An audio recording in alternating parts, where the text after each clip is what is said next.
Dans la pénombre de l'été 1944, alors que les bombes résonnaient encore sur les champs européens et que le monde semblait suspendu entre l'espoir et le désespoir, Edgar Cayce s'assit pour la dernière fois devant un magnétophone rudimentaire, caché au fond de sa maison à Virginia Beach. Ses mains tremblèrent légèrement, non pas à cause du poids des années, mais de l'ampleur de ce qu'il s'apprêtait à révéler. Pendant des décennies, il avait été connu comme le prophète endormi, l'homme capable de diagnostiquer des maladies et de prédire l'avenir en état de transe. Mais ce soir-là, silencieux, à quelques mois de sa fin, il décida de briser le plus sacré de ses silences. L'enregistrement resta caché pendant 80 ans, gardé dans un coffre en fer forgé, protégé par des sceaux et des serments que maintenant, enfin, on peut briser. Dans cet enregistrement, Cayce ne parle pas comme le voyant qui guérissait par les rêves, mais comme un vieil homme qui avait entrevu les voiles les plus ténus entre les mondes, un homme qui savait reconnaître le moment où l'âme se prépare à son grand voyage de retour. Ces paroles, enregistrées d'une voix rauque mais ferme, révèlent les 7 signes universels qui annoncent qu'un être humain approche de la fin de sa mission terrestre, des signes qui transcendent les cultures, les époques et les croyances, car ils jaillissent de l'essence même de l'existence. Le premier signe, selon Cayce, se manifeste à travers un phénomène qu'il a appelé l'appel des êtres chers. Dans les dernières années de la vie, expliquait-il avec une sérénité presque hypnotique, ceux qui sont sur le point de partir commencent à recevoir des visites spéciales. Ce ne sont ni des hallucinations, ni des produits d'esprits affaiblis, mais des rencontres authentiques avec ceux qui ont déjà franchi le seuil. Des parents décédés apparaissent dans des rêves vifs, des conjoints disparus des décennies auparavant émergent comme des présences réconfortantes dans les moments de solitude, et des enfants qui ne sont jamais nés se manifestent comme des lumières dorées à la périphérie de la vision. Cayce décrivait ces rencontres comme des lettres d'amour de l'au-delà, des messages envoyés pour préparer le cœur et atténuer la peur de la transition. Lui-même avait commencé à recevoir de telles visites des mois avant l'enregistrement, notamment de sa mère, qui lui apparaissait toujours souriante, lui tendant les mains comme pour l'inviter à une danse éternelle. Le deuxième signe, poursuivait Cayce, se révèle à travers une transformation dans la relation avec le temps. Ceux qui approchent du départ commencent à expérimenter ce qu'il appelait l'élasticité temporelle de l'âme. Les minutes s'étirent, comme du miel doré lorsqu'ils sont en présence de personnes aimées, mais les jours se compriment en instants lorsqu'ils sont perdus dans les souvenirs. C'est comme si la conscience commençait à se détacher des liens chronologiques terrestres, se préparant à habiter des dimensions où le temps n'est pas linéaire, mais circulaire, où le passé et le futur se rencontrent dans un éternel présent. Cayce avait observé cela chez lui-même, comment les après-midi passaient lentement lorsqu'il contemplait l'océan, mais des semaines entières disparaissaient sans qu'il puisse expliquer où elles étaient allées. C'était, selon lui, l'âme essayant sa liberté à venir. Le troisième signe se manifeste par une sensibilité accrue au monde spirituel, un phénomène que Cayce a baptisé l'éveil des sens subtils. Les personnes âgées proches de la transition commencent à percevoir des énergies invisibles, à sentir des présences dans des pièces vides, à entendre des musiques célestes que personne d'autre ne peut détecter. Il ne s'agit pas de détérioration sensorielle, mais d'une expansion de la perception, comme si les voiles entre les dimensions devenaient progressivement plus transparents. Cayce racontait comment, au cours des derniers mois, il avait pu sentir l'approche des tempêtes des jours avant tout signe météorologique, comment il pouvait percevoir la tristesse des étrangers même lorsqu'ils souriaient, comment il sentait la présence d'anges dans les moments les plus ordinaires de la journée. C'était, expliquait-il, l'âme se connectant à des fréquences plus élevées, se préparant à habiter des plans où la communication transcende les mots et les gestes. Le quatrième signe se révèle par une urgence inexplicable à organiser, la vie matérielle, une impulsion que Cayce appelait l'instinct d'adieu conscient. Ceux qui approchent du départ ressentent un besoin impérieux de mettre tout en ordre, de régler de vieilles affaires, de distribuer des biens, d'écrire des lettres jamais envoyées et de prononcer des paroles jamais dites. Ce n'est pas un pressentiment morbide, mais un appel intérieur à laisser le monde plus léger, plus harmonieux, plus préparé à continuer sans sa présence physique.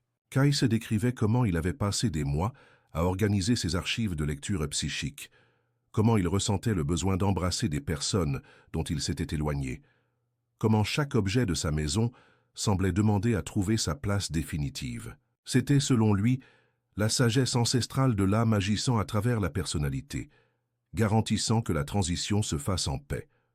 Le cinquième signe se manifeste par un profond changement dans la nature des rêves, un phénomène que Kais a appelé les visions du seuil.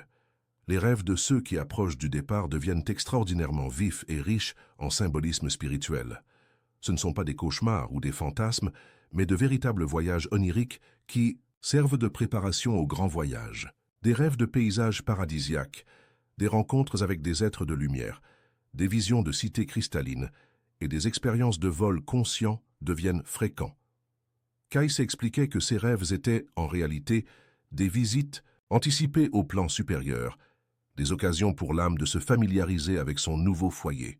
Lui-même avait commencé à rêver d'une bibliothèque infinie, où toutes les connaissances de l'univers étaient disponibles, où il pouvait converser avec des maîtres de toutes les époques, où il comprenait enfin les mystères qui l'avaient intrigué tout au long de sa vie terrestre. Le sixième signe se révèle par une transformation dans la manière d'aimer, un état que Kais a baptisé l'amour élargi. Ceux qui approchent de la transition commencent à expérimenter une forme d'amour qui transcende les limites humaines habituelles. L'amour romantique, l'amour familial, l'amour fraternel, tous se dissolvent en une compassion universelle qui embrasse non seulement les proches, mais les étrangers, les animaux, les plantes, et même ceux qui étaient auparavant considérés comme des ennemis. C'est comme si le cœur se préparait à habiter des dimensions où l'amour est la seule loi, où la séparation n'est qu'une illusion, et où toutes les âmes sont reconnues comme des facettes d'une même lumière, divine. Kais décrivait comment il avait commencé à ressentir une tendresse inexplicable, même pour les insectes qu'il trouvait dans son jardin, comment il pouvait pardonner avec une facilité absolue des offenses qu'il portait depuis des décennies, comment il sentait que son cœur était devenu un portail à travers lequel l'amour universel pouvait couler sans obstacle. Le septième et dernier signe, le plus profond de tous, se manifestait à travers ce que Kais appelait la grande réconciliation intérieure. Ceux qui sont véritablement prêts à partir expérimentent une paix profonde avec eux-mêmes, une acceptation complète de leur voyage terrestre, avec tous ses succès et ses erreurs. Ce n'est pas de la résignation ou de l'abandon, mais plutôt une compréhension pleine que chaque expérience, chaque douleur, chaque joie, chaque échec et chaque victoire ont été des parties nécessaires d'un plan plus vaste. C'est comme si l'âme parvenait enfin à voir le tableau complet de son existence, reconnaissant la perfection divine, même dans les moments qui ont semblé les plus sombres. Kais expliquait qu'il avait commencé à voir sa propre vie comme un livre sacré, où chaque page contribuait à la beauté de l'ensemble, où chaque larme avait été une bénédiction déguisée, où chaque cicatrice était une marque de croissance spirituelle. Mais il y avait quelque chose de plus dans l'enregistrement, quelque chose qui transformait ces 7 signes de simples observations en une révélation transcendante. Kais poursuivait son exposé en révélant que ces signes n'étaient pas simplement des indicateurs de proximité de la mort, mais des preuves d'une transformation spirituelle qui pouvait être vécue consciemment par n'importe qui, indépendamment de l'âge ou de la proximité de la transition physique. Il avait découvert, à travers ses expériences mystiques les plus profondes, qu'il était possible de cultiver délibérément ces états de conscience, permettant à l'âme d'expérimenter des aperçus de ce qui l'attendait au-delà du voile. Durant les dernières années de sa vie, Kais avait développé des pratiques secrètes qu'il appelait « exercices de préparation céleste », à travers des méditations spécifiques, des contemplations dirigées et des états modifiés de conscience. Il avait réussi à expérimenter par anticipation les sensations qui n'arrivaient normalement qu'aux moments finaux de l'existence terrestre. Il avait découvert qu'il était possible d'inviter consciemment la présence de proches disparus, d'étendre la perception temporelle, d'aiguiser les sens spirituels, de cultiver l'urgence organisatrice, d'induire des rêves transcendants, d'étendre la capacité d'aimer et d'atteindre la réconciliation intérieure. L'enregistrement révèle alors le moment le plus extraordinaire de toute l'expérience de Kais. Un soir de mars 1944, durant une de ses pratiques de préparation céleste, il avait expérimenté ce qu'il décrivait comme la mort consciente, non pas une expérience de mort imminente, mais une sortie délibérée et contrôlée du corps physique, en conservant une pleine conscience tout au long du voyage. Il avait traversé ce qu'il appelait le tunnel de cristal liquide, émergeant dans une dimension où toutes les âmes qui avaient déjà vécu sur Terre continuaient leurs voyages évolutifs. Dans cette dimension extraordinaire, Kais avait rencontré non seulement des membres de sa famille et des amis décédés, mais aussi des figures historiques qu'il admirait, des maîtres spirituels de toutes les traditions et même des versions futures de lui-même. Il avait compris que la mort n'était pas une fin, mais une transformation similaire à celle qu'une chenille expérimente en devenant papillon.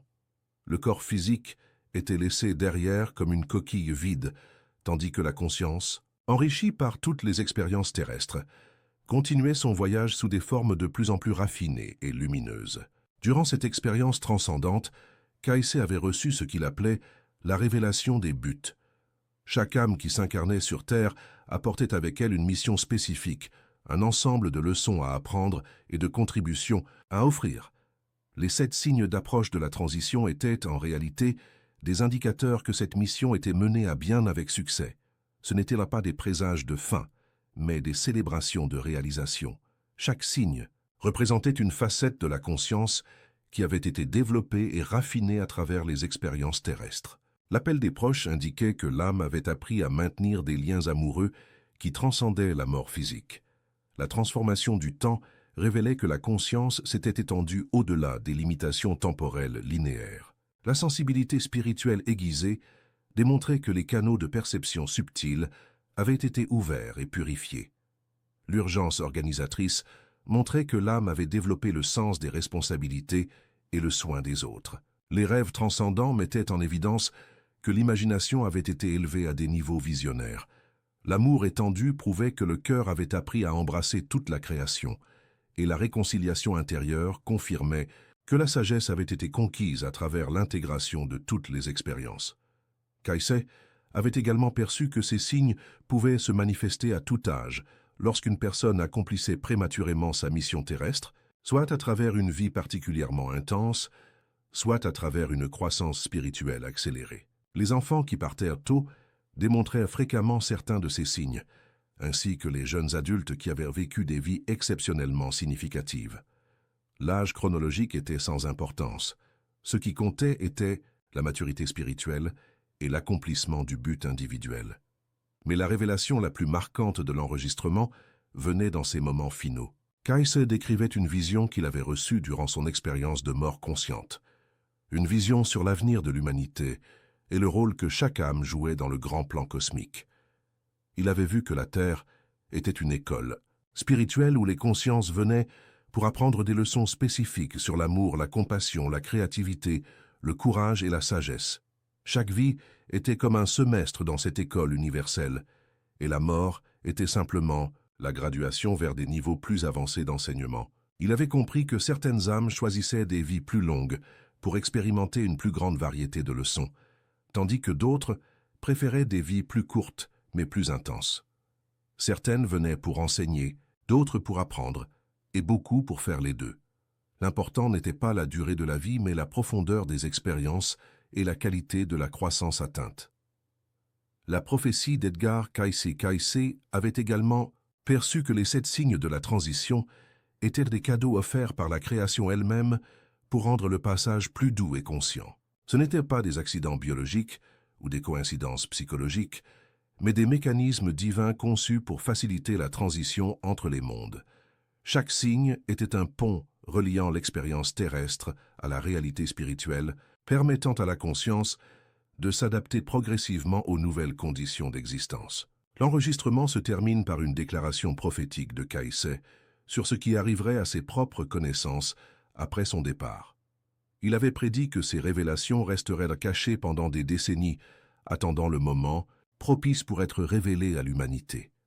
Ce moment arriverait lorsque le monde traverserait de grandes transformations, lorsque les gens commenceraient à questionner plus profondément le sens de la vie et de la mort, lorsque la quête spirituelle deviendrait une nécessité urgente pour la survie de l'espèce. Il avait anticipé que son message sur les 7 signes serait particulièrement pertinent pour les générations futures, qui feraient face au vieillissement de leur population avec peur et résistance, essayant de prolonger artificiellement la vie physique sans comprendre les buts spirituels de la transition naturelle. Sa révélation servirait de guide pour transformer la peur de la mort en célébration de la continuité, pour voir les signes de l'approche de la transition non pas comme des symptômes de déclin, mais comme des preuves d'accomplissement spirituel. Kais concluait son enregistrement secret par une prière murmurée, demandant que ses paroles trouvent les cœurs prêts à les recevoir, qu'elles servent de réconfort à ceux qui affrontaient la proximité de leur propre transition ou la perte de personnes aimées, et qu'elles inspirent tous à vivre leur vie terrestre avec plus de conscience, de but et d'amour. Dans les mois qui suivirent l'enregistrement, ceux qui avaient côtoyé Kais furent témoins dans leur propre vie de la manifestation des 7 signes qu'il avait décrits. Son épouse Gertrude rapporta plus tard comment il avait commencé à recevoir des visites nocturnes de sa mère et d'autres membres de sa famille décédés, comment il passait des heures à contempler le temps d'une manière inhabituelle, comment il manifestait des sensibilités spirituelles encore plus aiguës que la normale. Il avait méticuleusement organisé ses archives et ses effets personnels, avait commencé à faire des rêves extraordinairement vifs sur des paysages célestes. Son amour pour toutes les créatures était devenu presque tangible, et une paix profonde s'était installée en sa présence. Lorsque Edgar Cayce quitta le plan physique en janvier 1945, ceux qui étaient proches décrivirent sa transition non pas comme une mort, mais comme un endormissement doux, semblable aux transes qui l'avaient rendu célèbre, mais cette fois sans retour au corps physique. Son visage gardait une expression de sérénité absolue, et beaucoup rapportèrent avoir senti une présence lumineuse dans la pièce durant ces derniers moments, comme si des êtres célestes étaient venus pour l'accompagner dans son voyage, de retour au foyer. L'enregistrement caché resta gardé conformément à ses instructions, attendant le moment opportun pour sa révélation. Ce moment est arrivé maintenant, alors que l'humanité est confrontée à de profondes questions existentielles sur le vieillissement, la mort et le sens de la vie. Les paroles de Cayce offrent une perspective révolutionnaire sur ces thèmes universels, transformant des concepts générateurs de peur en sources de compréhension et de paix. Ces 7 signes ne sont pas seulement des descriptions de phénomènes qui se produisent naturellement aux stades finaux de la vie, mais aussi des invitations pour que chacun, quel que soit son âge, cultive consciemment ses états spirituels élevés. Ce faisant, il est possible d'expérimenter par anticipation la paix, l'amour élargi et la sagesse qui attendent au-delà du voile, rendant la vie présente plus riche et plus significative. Le message final de Cayce résonne à travers les décennies comme un écho éternel. La mort n'est pas l'opposé de la vie, mais son accomplissement. Ce n'est pas une interruption du voyage de l'âme, mais sa continuation à des niveaux supérieurs. Les 7 signes sont de doux rappels, que chaque âme porte en elle la semence de l'éternité, et que reconnaître et honorer ces signes, tant en nous-mêmes qu'en autrui, est l'une des responsabilités les plus sacrées de l'expérience humaine. Ainsi, les paroles secrètes du prophète endormi continuent de résonner, offrant du réconfort à ceux qui s'approchent de la grande transition, de la compréhension à ceux qui accompagnent des êtres chers dans ce voyage, et de la sagesse à ceux qui cherchent à vivre leur vie terrestre, avec pleine conscience de leur dessein divin. Les 7 signes cessent d'être des présages redoutés pour devenir des bénédictions reconnues, des marqueurs sacrés sur le chemin éternel, de l'âme vers sa véritable demeure dans la lumière infinie.